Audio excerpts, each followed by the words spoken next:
Olá pessoal, hoje a gente vai dar início à nossa aula prática de rotinas hospitalares. Essa aula ela vai abordar hoje 3 tópicos muito importantes que a gente já abordou na aula teórica. Vamos falar sobre dispositivos de administração, sobre dispositivos de infusões e vamos falar sobre o cálculo de dose. Bom, então abordando aqui a parte dos dispositivos de administração, então só retomando, só voltando à ideia, o dispositivo de administração justamente ele vai estar correspondendo a uma seringa e as agulhas. Como a gente falou na área teórica, a gente estava abordando justamente as agulhas. A gente tem a roxa, que é a 20 por 5,5, nós temos a 25,8, que é a verde, a 25,7, que é a preta, e a 40,12. Essas são as principais numerações que eu apresentei aqui, referente ao que a gente mais utiliza na nossa rotina hospitalar.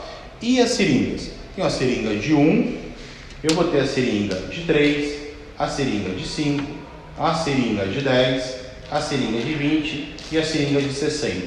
Lembrando que essa seringa de 60 é o que a gente menos utiliza na rotina.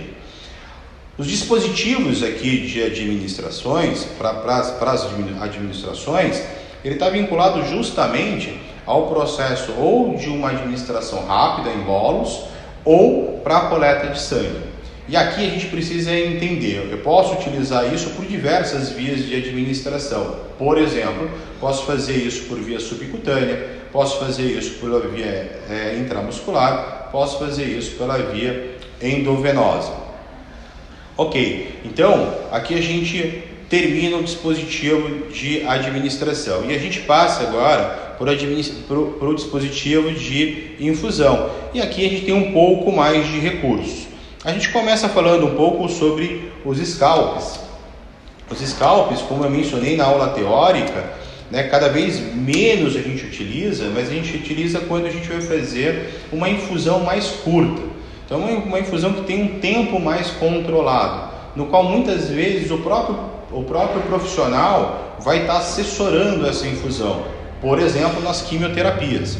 Mas também o scalp hoje funciona bem para que a gente possa utilizar para coleta de sangue, principalmente quando a gente está falando de felinos. Uma administração rápida também comporta, endovenosa, também comporta para os nossos scalps. Por exemplo, quando eu vou fazer uma administração de um analgésico, que eu quero colocar mais diluído esse analgésico e assim por diante. Mas a princípio, o que a gente está falando? Meu dispositivo de administração é um dispositivo agudo, onde eu vou fazer uma aplicação, o qual a gente denomina de bolos, como eu disse anteriormente, já apresentei na aula. Depois a gente vai para um dispositivo de infusão, onde o tempo é controlado, muitas vezes, ou que a gente vai utilizar para coleta de sangue, que são os scalpes, também chamada de butterfly ou borboleta. Ok, e aí chegamos nos nossos queridos catéteres. Então, lembrando dos catéteres, nós vamos ter os catéteres 24, 22, 20, 18 e 16. Aqui vale ressaltar o seguinte: quanto maior a numeração do catéter, então quanto maior for o número do catéter, menor o calibre. Então, quando eu estou falando do catéter 24, o calibre dele é muito menor que o meu catéter 16. E eu acho que esse é um ponto que a gente tem que sempre reparar. Por quê? Porque é em cima do calibre desses catéteres que a gente vai fazer a escolha para o paciente adequado. Ou seja, se eu tiver um paciente de 1 kg, eu vou buscar um catéter de um calibre menor. Se eu tiver um paciente de 20, 30 quilos, eu vou buscar um catéter com um calibre maior. Ok, então após a punção venosa, e aí sim esse catéter aqui sendo colocado dentro da via endotelial, ou seja, dentro dos vasos, a gente vai começar a fazer as nossas infusões. Lembrar que os catéteres eles vão ser aqui determinantes para as infusões mais longas. Então, o paciente que vai ficar 24 horas, 48 horas, o paciente que vai ficar 3 dias. Só que a gente tem que sempre prestar muita atenção que após 48 horas a gente vai fazer a troca. A gente vai tirar esse acesso e vai fazer um novo acesso.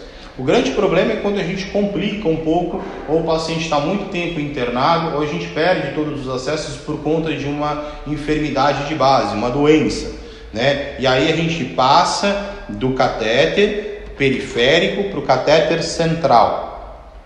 E aí, o catéter central é uma via de tempo maior, muito mais prolongado, de 7 a 10 dias, no qual o acesso central é feito pela jugular e onde você pode tanto fazer coletas, né, então seriadas de sangue, como você pode também fazer a administração não só de cristalóides, mas também de medicamentos. Ok. Então, quando a gente pulsiona, voltamos para a ideia periférica aqui nos meus catéteres, quando eu pulsiono o acesso, eu faço um acesso venoso, pulsiono a minha veia, logo após isso eu vou desenvolver aqui um processo no qual eu preciso infundir alguma coisa. Eu não tenho porquê eu pulsionar o paciente se realmente eu não vou manter alguma infusão importante. Como eu comentei na aula, os pacientes que vão ficar hospitalizados, qual que é a tendência? É que eles fiquem em fluidoterapia, ou seja, que eles recebam cristalóides, que eles recebam um volume. E para eles receberem volume, o acesso tem que estar feito na veia, e aí a gente tem outros dispositivos. Então, um outro dispositivo que a gente precisa ter aqui um contato mais próximo são os equipos, né? Então o equipo aqui, ele tem a função de interligar o catéter e o meu cristalóide. Então o equipo, nessa função, ele tem justamente o objetivo de conseguir transferir esse volume que está dentro dessa bolsinha, que eu estou apresentando aqui para vocês, que é uma solução fisiológica, 0,9%, né, para dentro do corpo do paciente. E como que isso acontece? Né? Esse equipo, ele vai ser acoplado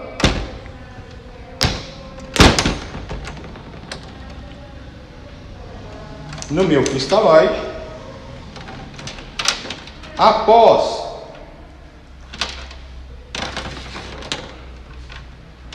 esse primeiro momento, onde eu interliguei a minha bolsa de cristalóide com o meu equipo, eu vou fechar esse dispositivo de passagem, vou preencher aqui o meu equipo para que não entre ar na corrente circulatória do meu paciente.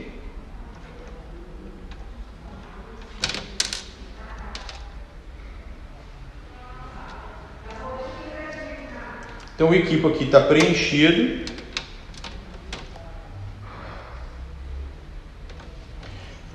Para que eu tenha um acesso mais duradouro e que eu possa administrar algumas soluções mais próximas desses pacientes, principalmente em pacientes pequenos, porque a gente tem um dispositivo aqui de administração em todo o equipo. Essa ponta que está saindo aqui é justamente um dispositivo de administração. Então, dentro do meu dispositivo de infusão, eu tenho um dispositivo de administração, aonde eu vou colocar a minha seringa com agulha e vou administrar a medicação. Certo?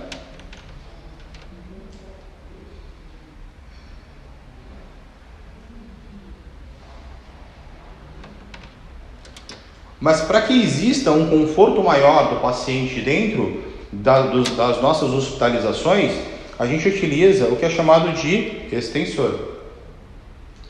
O extensor, ele possibilita que esse paciente ele fique por um período, ele tem um espaço maior para que ele possa ficar andando, se deslocando para um lado ou para o outro.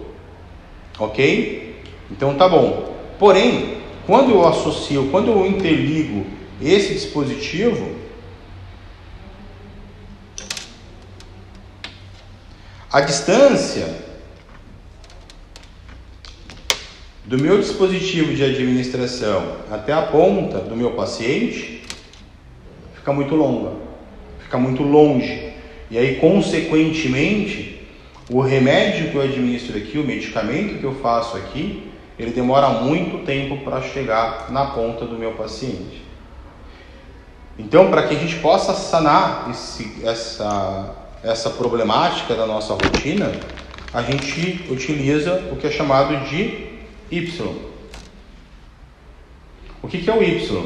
Nada mais do que um dispositivo de administração que possibilita, mesmo quando eu tenha uma extensão bem longa, que eu faça uma administração bem próxima do meu paciente.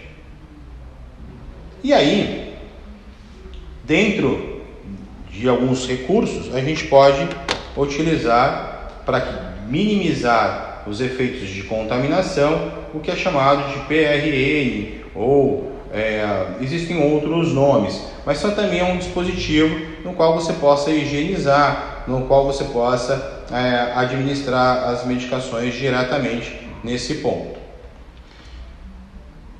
Após a montagem e após montamos, está tudo aqui já organizado, a gente vai fazer a proteção com o PRN, com o VTRAP. O VTRAP vai ser uma maneira da gente cobrir essa região e que a gente possa ali fazer a higienização tirando o VTRAP toda vez que existe alguma sujidade. E eu não preciso trocar todo o meu dispositivo de infusão. Então, por exemplo, eu estou com um paciente 24 horas de internação e houve uma contaminação naquela região. Como o meu VTRAP vai estar envolvendo esse membro que está ali funcionado, eu tiro o VTRAP, faço uma higiene ali local e passo um VTRAP novo. O que assegura que eu possa ficar mais 24 horas com o meu dispositivo e diminui o risco de contaminação desse paciente. Ok. Depois disso tudo montado, a gente já discutiu que a gente tinha os nossos dispositivos, os nossos equipos de microgotas e macrogotas, né? Esse dispositivo aqui é um dispositivo de macrogotas. Eu tenho um dispositivo de microgotas aqui no hospital? Eu não tenho. Por que eu não tenho? Porque hoje eu utilizo isso numa rotina com as bombas de infusão. Então, como eu disse na aula, a gente tem dois tipos de bombas de infusão. Eu tenho a bomba de infusão de volume, também chamada de peristáltica, e eu tenho a bomba de infusão de seringa. A bomba de infusão de seringa está muito mais vinculada à administração de medicamentos, como quais? Por exemplo, noradrenalina, por exemplo, uma infusão contínua de propofol, por exemplo, uma infusão contínua de lidocaína, de fentanil, de midazolam. Então, aqui eu vou utilizar de uma forma bem específica, quando eu tiver uma medicação específica que eu quero colocar em infusão, e aí sim eu vou usar a bomba de seringa. Eu posso usar para dar volume quando o paciente é muito pequeno? Sim, eu posso sim utilizar a bomba de seringa para dar volume. E a peristáltica, ou a bomba de volume, como a gente rotineiramente a chama dentro de hospitais veterinários. Essa bomba, ela é a bomba que vai assegurar que eu vou dar a quantidade de soluções cristalóides adequadas, que podem ser a solução fisiológica, como eu disse aqui para vocês. Eu posso ter uma solução de Ringer com lactato, pode ser plasma light e assim por diante, ou Ringer simples, né? O que a gente mais utiliza na rotina?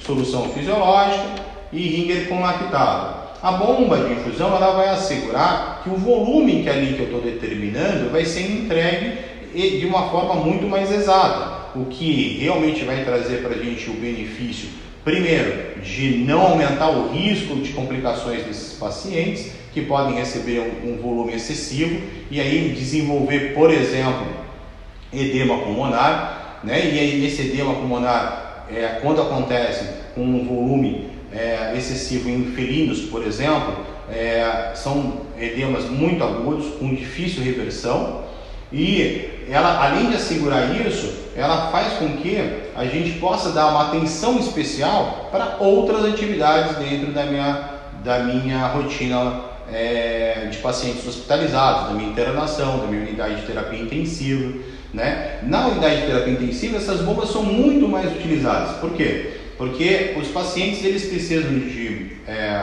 tratamentos mais direcionados, mais agudos, e aí, consequentemente, eu vou precisar de uma maior precisão e maior número de medicamentos ali administrados nesses pacientes. Então, eu vou ter 2, 3 bombas de seringa, 2, 3 bombas de volume.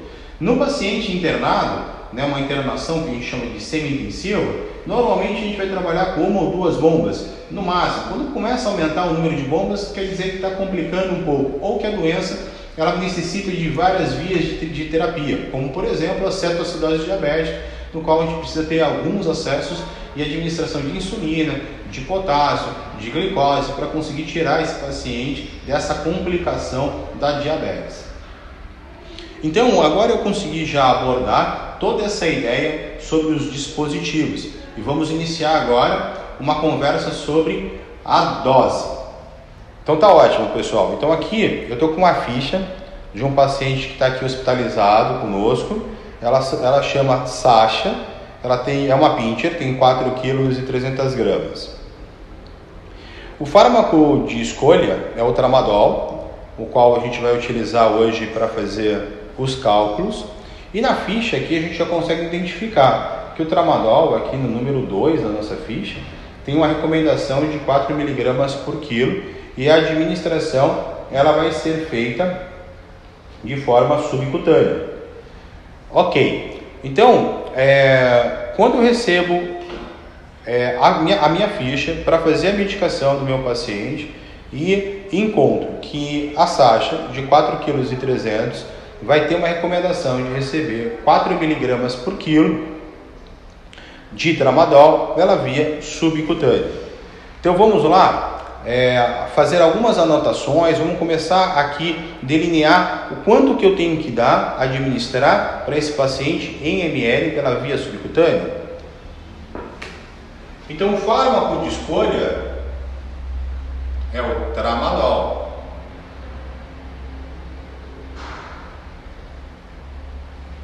O tramadol ele tem uma concentração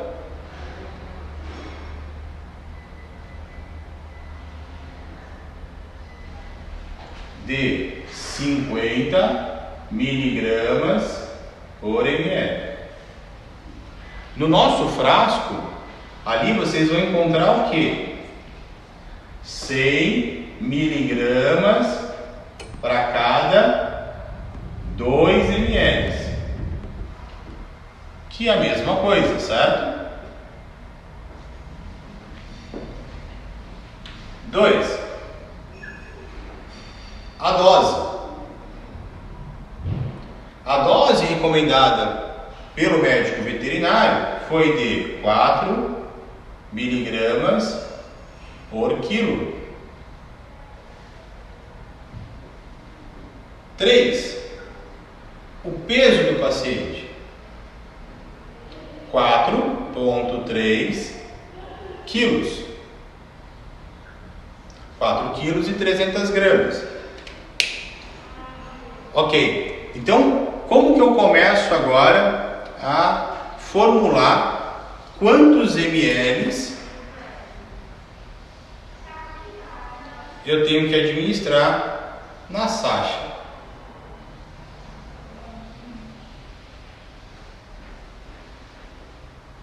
Então vamos lá. A primeira coisa é que minha dose é 4 mg por quilo. Só que a Sasha tem 4,3 kg.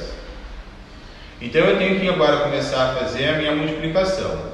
4 vezes 4,3 vai ser igual.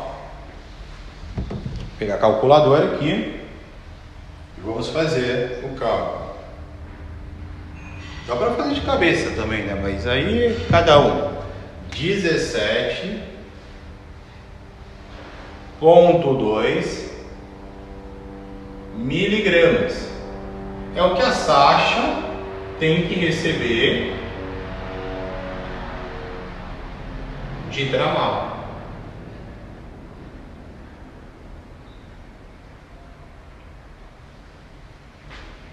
Ok? Só que a gente sabe quanto que 17,2 miligramas corresponde em ml? Eu não sei. E a minha concentração, ela está em ml, certo? A minha concentração do tramadol, 50 miligramas por ml. Ok, e aí a gente vai utilizar o que a gente mais utiliza na nossa rotina quando a gente está falando de cálculos de dose, regra de 3.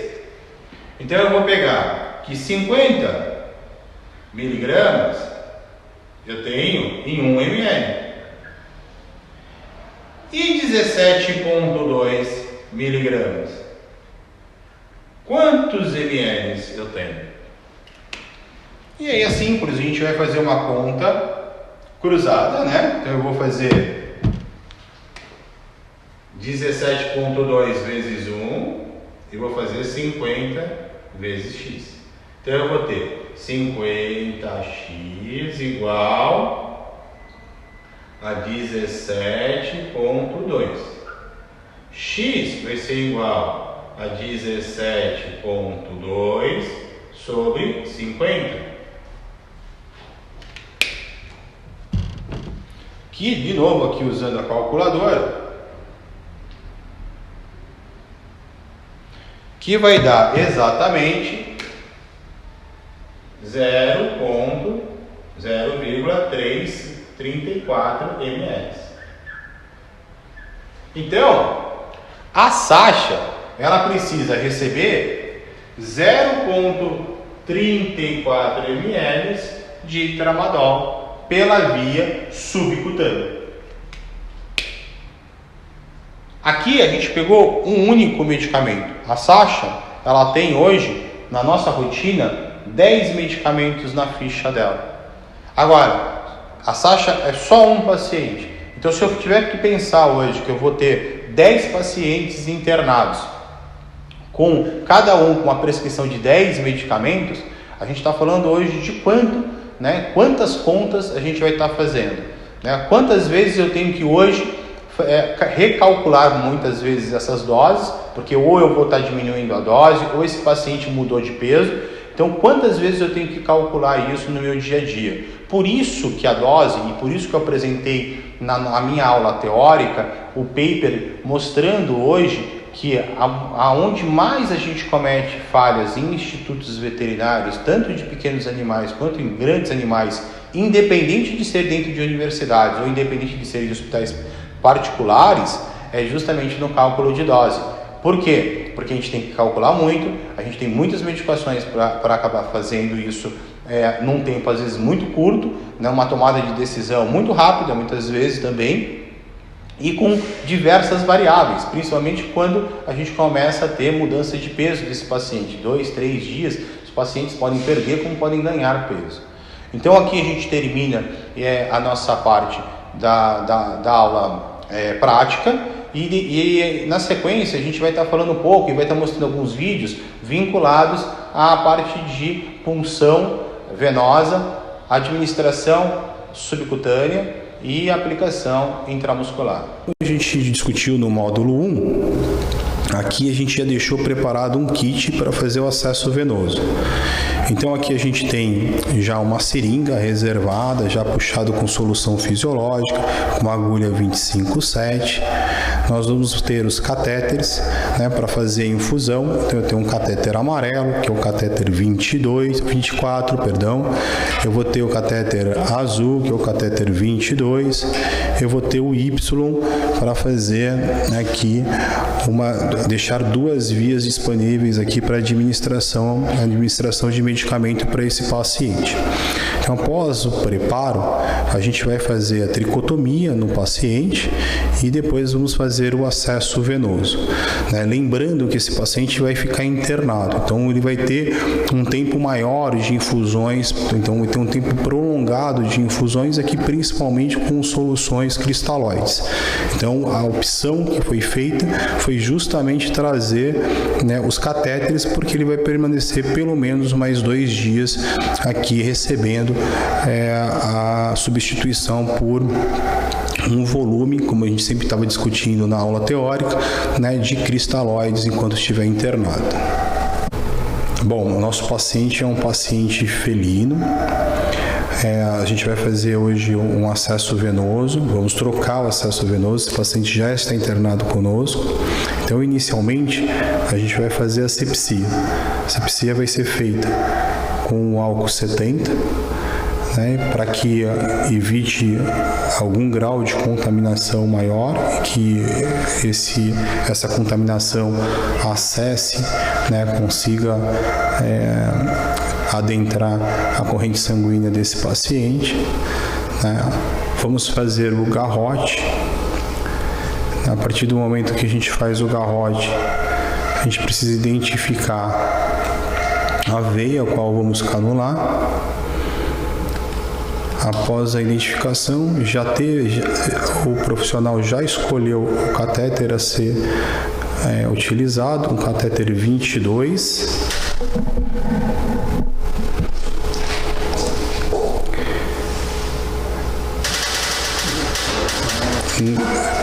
O catéter vai passar, o bisel passa inicialmente, vai vir no canhão a parte de sangue, né?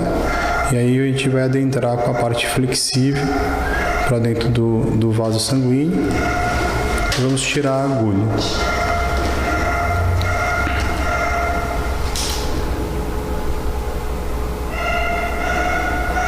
Tirando a agulha, a gente vai colocar o Y e vamos fixar o acesso. O acesso é fixado por esparadrapo, né? Cada um vai ter uma maneira de fixar. Sempre tem uma dificuldade quando se usa a luva, mas é o procedimento indicado.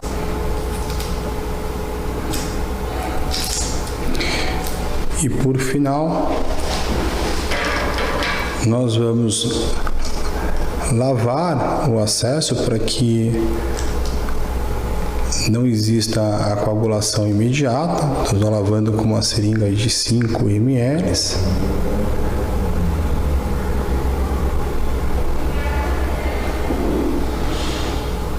Inclusive para a gente observar se não está inchando a pata, se o acesso está realmente bem feitos, bem perfundido. E por último a gente vai colocar o V-trap. O V-trap é uma maneira da gente proteger esse acesso. Então qualquer sujidade que cair no V-trap, a gente tira o V-trap e troca, não precisando trocar totalmente o acesso venoso. Então a gente concluiu aqui a troca do acesso venoso do nosso paciente. A partir de agora ele vai para a internação, para a sua baia e iniciar a infusão de novo contínua dos cristalóides. A gente está aqui buscando uma via que é chamada de via intramuscular. Essa via é uma via mais profunda. Se a gente for lembrar da aula, é até uma via que, se a gente pegar por angulação, né, a angulação da seringa e da agulha era praticamente 90 graus e é uma aplicação mais profunda. Então, a gente já consegue aqui visualizar, né, o profissional fazendo uma parte de higiene ali na região muscular que ele está buscando para fazer a aplicação, né, posicionando ali o melhor formato, até porque como é uma aplicação mais profunda, né, tomar um pouco de cuidado para que esse animal não consiga se virar e conseguir te morder. Então faz a parte de higiene, palpa para ver se está na região correta, né, ali separou a seringa, uma seringa com uma agulha 20 por 5,5, novamente palpando para ver se aonde que está a musculatura, e aí uma aplicação mais profunda, né, onde foi administrado a medicação, e assim a gente termina a parte da administração intramuscular. E aqui ainda falando das vias de administração, né, e aqui falando dos nossos dispositivos de administração, aqui a gente vai falar da via subcutânea. Né? A via subcutânea é uma via mais superficial, como a gente falou na aula. Né? A gente pode fazer uma aplicação com a seringa um pouco mais angulada, o nosso ângulo é menor, né? Fazendo um comparativo com a administração intramuscular, que é mais profunda, onde a gente praticamente coloca a agulha e a seringa a 90 graus.